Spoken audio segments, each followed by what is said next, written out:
What's up, suckers? Back again for another issue of Is It Shit? This time we're looking at something from Kazrog. Kazrog have made a bit of a name for themselves in doing some pretty good analog modeling style plugins. And this time they have come up with the Avalon EQ bundle, which is a modeled version of the AD2055 and the AD2077, two legendary EQs. So let's find out. Is it?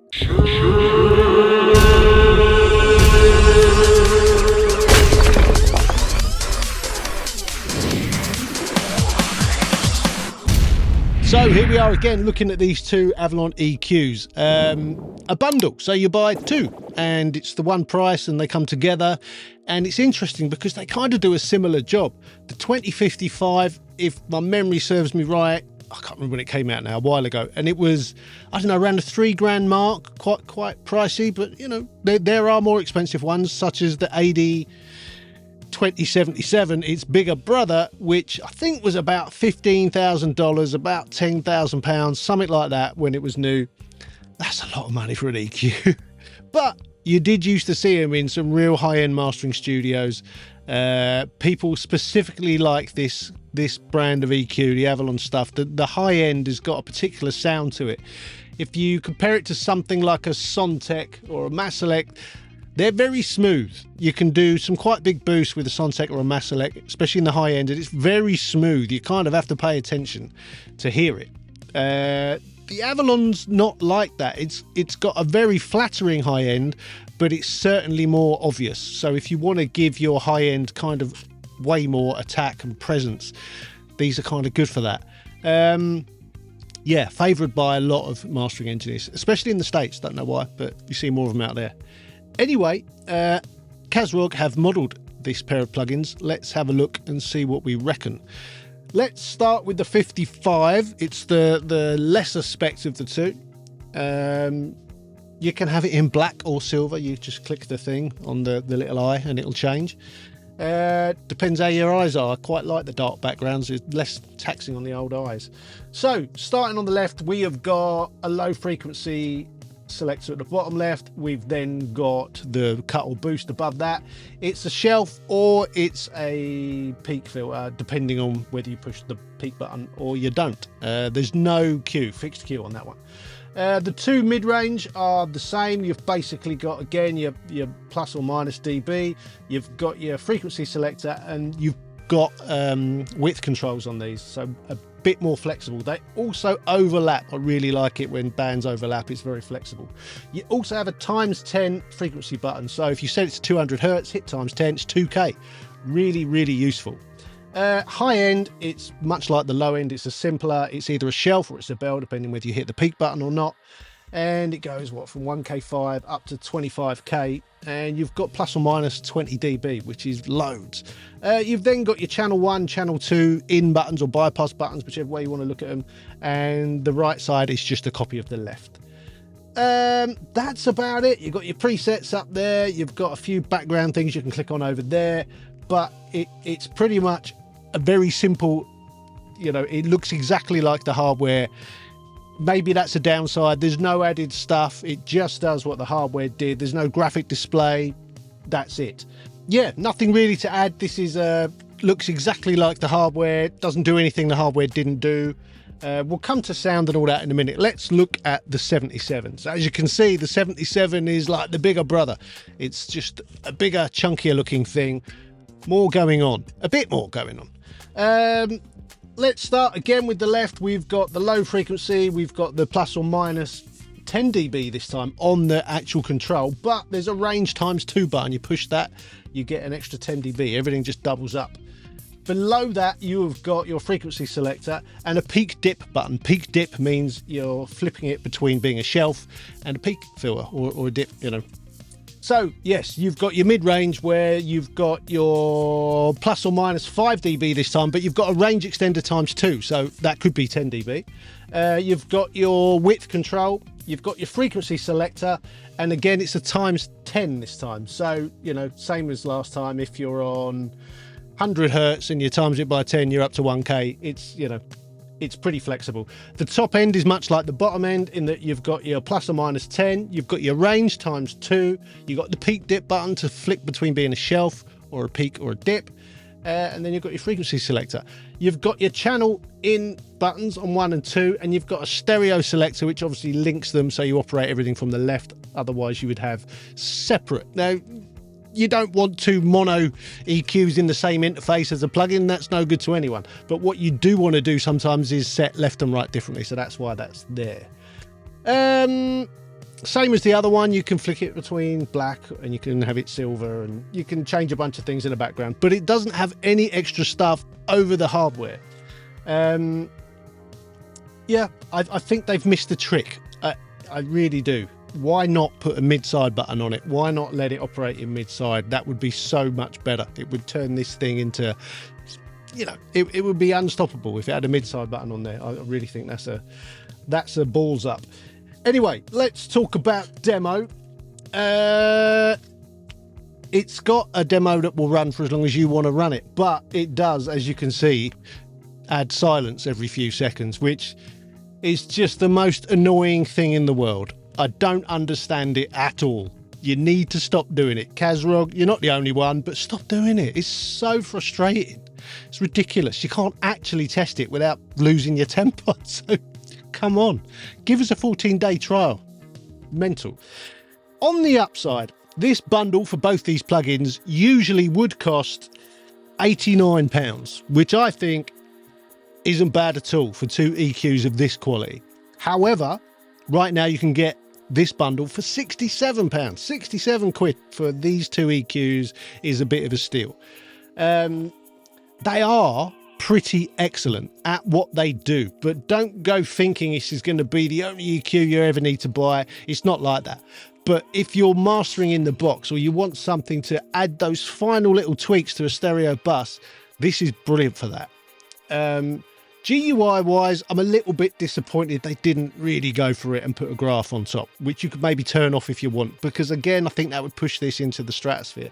But it's not there, and sort of understandably so. A week ago when I first started testing this, I was pretty close to giving it a lower score to what it's actually going to get because of that. But after using it for a week, I've realised actually the kind of maneuvers you're doing with this EQ are so slight, you don't need a display. You're doing tiny little things, and if you can't hear them, seeing them ain't going to make any difference. You know what I mean? It's that kind of EQ. Let's talk about a star rating. I think because there's no mid-side and because there's no graph, there's no extra stuff at all anywhere. It's a pretty clean EQ. Adding saturation to it would have been a bit weird. I mean, this does have a sound, but you know, it was always very, very clean, so maybe that's a bit weird. But I think mid-side would have been an awesome addition and a missed opportunity there, maybe. It sounds fantastic.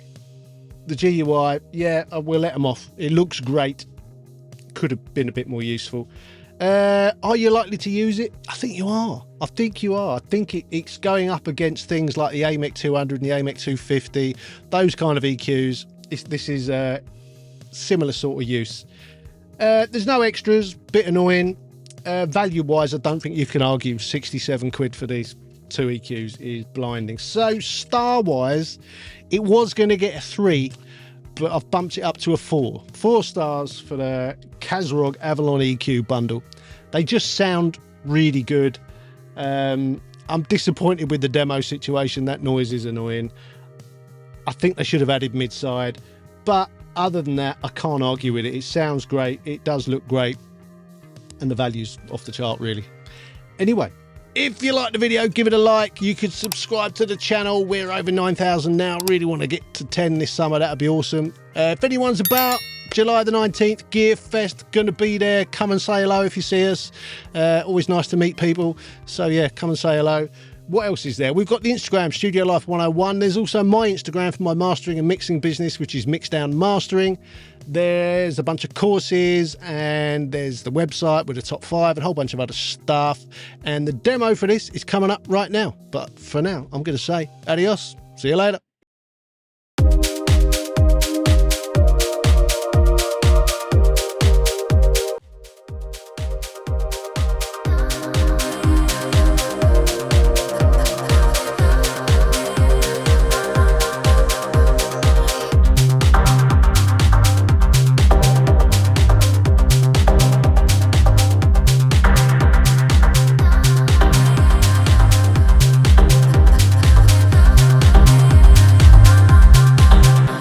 You're calling my phone.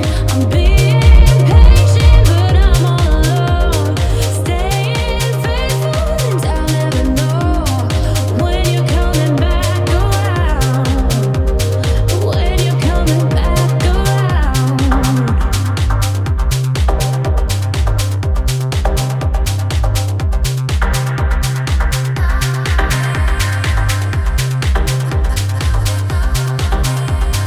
When you're coming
you're calling my